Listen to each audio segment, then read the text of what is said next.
आ गया हमारा star.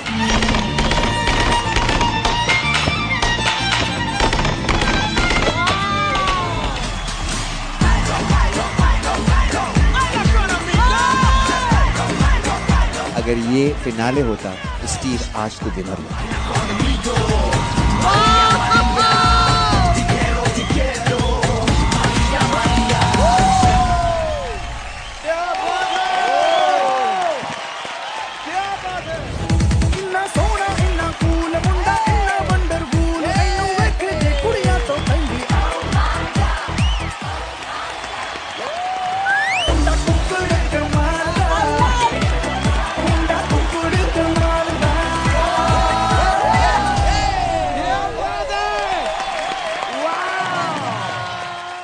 India